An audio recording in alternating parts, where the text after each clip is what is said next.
Well, NFL free agency's negotiating period doesn't start until Monday at noon Eastern, but the NFL's news waits for no deadline. Sunday night, the Steelers traded for wide receiver DK Metcalf, plus wide receiver Davante Adams agreed to a 2-year deal with the Rams after being released from the Jets last week. Plus, a flurry of players signing new contracts as the new league year draws near. Now, for more on the fantasy impact of some of these moves, I'm welcoming in two-time Fantasy Analyst of the Year, Jamey Eisenberg. Jamey, we got to start with DK Metcalf. He asked for warm weather and a championship contender, but he's headed to the Steelers. What do you make of his fantasy impact in Pittsburgh, especially considering we don't know who's throwing him the ball?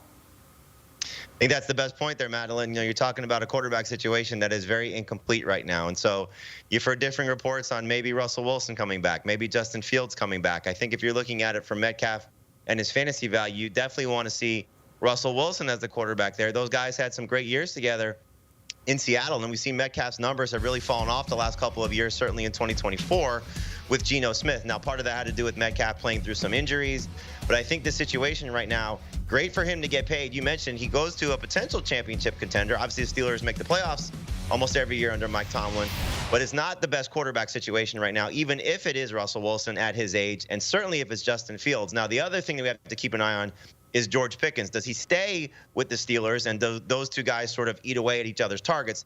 Metcalf has certainly been part of a crowded receiving core when you talk about Tyler Lockett early in his career and then the addition of Jackson Smith and Njigba in Seattle the last couple of seasons. So he knows how to work well with some younger receivers, or in the case of Lockett, an older receiver.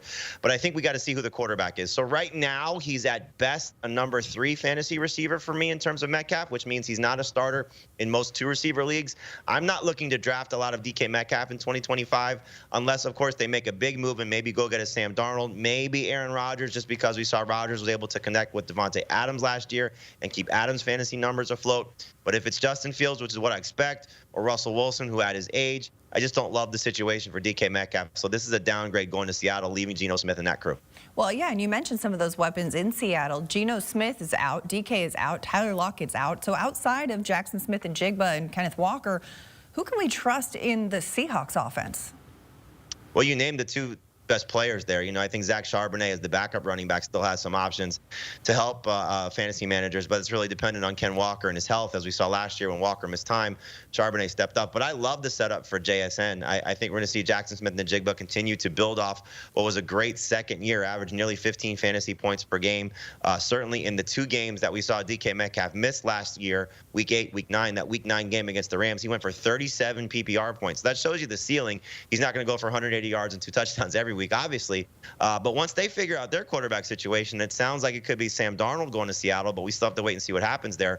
But clearly, once their quarterback situation is in place, I like a receiver that's young and on the rise, and that's the case of JSN entering year 3. That's typically when we see these guys have breakout campaigns, and he's building toward that. You know, good year 1, amazing year 2, could be breakout star in year 3. So right now, as we sit here, once the quarterback situation is established, I'm talking about JSN as a top 10 wide receiver that I'd be taking in round 3, and then Ken Walker should be the lead running back there. Clint Kubiak, new offensive coordinator from Mike McDonald, really raving about Walker. So hopefully he can stay healthy and build off what was a good start last year, then battle some injuries and really finish the season strong. Now, Jamey, let's talk about another wide receiver who's got a change of scenery. Davante Adams signed a 2-year deal with the Rams. He averaged 17.2 fantasy points per game last season. He's been over 1,000 yards for each of the last 5 years.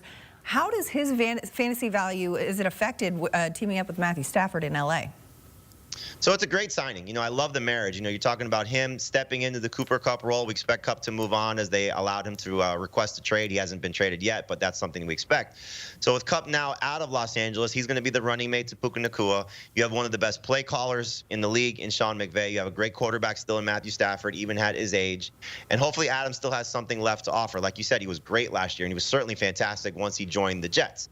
Now, his numbers in the beginning of the season with the Raiders, whether he was disgruntled or just dealing with Gardner Minshew or Aiden O'Connell, weren't great, just shy of 15 PPR points per game.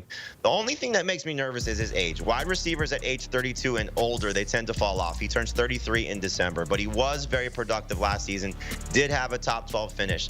So hopefully he can continue to be one of the best route runners. I think that's the case. He gets off the line of scrimmage as well as anybody. He's going to get open a lot because of what McVay and Stafford do. And so he's going to most likely step into that Cooper Kupp role. I still think Puka Nacua is the best receiver for the Rams. He's going to be the one I draft first and probably still a first-round pick. Adams, the only thing, again, that makes me concerned is his age, because this is when we see these wide receivers tend to fall off. But he didn't show us that he was falling off last year. So round 5 is about the sweet spot for him. Still could be a number 2 fantasy receiver. If you're comparing the two big moves tonight, I think Adams is in a better spot than DK Metcalf, for example, but behind, let's say, JSN, just in terms of guys that we talked about. But I still think Adams, if he can stay healthy, can be in that 15, 16 fantasy point per game range in PPR, and can be a nice number 2 fantasy receiver. All right, Jamey, so from a fantasy perspective, with all this news that we've had so far, who's your biggest winner of the day? Oh, I think it's, Matthew Stafford. You lose Cooper Kupp. We didn't know who was going to replace him. And now you're talking about a quarterback that once he got those guys healthy last year in terms of Cooper Kupp and Puka Nacua, remember, they were out for the majority of the first 7 weeks of the season. From week 8 on, Stafford's numbers were nearly 20 points per game. So he's older now, obviously not going to be the same type of fantasy quarterback. But if you are talking about super flex leagues, 2 quarterback leagues, getting a Hall of Fame guy in Davante Adams to replace Cooper Kupp, still keeping Puka Nacua an ascending wide receiver entering year 3, I like the setup for him to still be a potential starter if things break right. 2-time Fantasy Analyst of the Year, Jamey Eisenberg. Thanks, as always, for the insight. My pleasure. Thanks for having me. If you want to dominate your league and earn fantasy football bragging rights, join host Adam Azer, analyst Dave Richard, Jamey Eisenberg, Heath Cummings, and the rest of our crew throughout the year on the Fantasy Football Today podcast.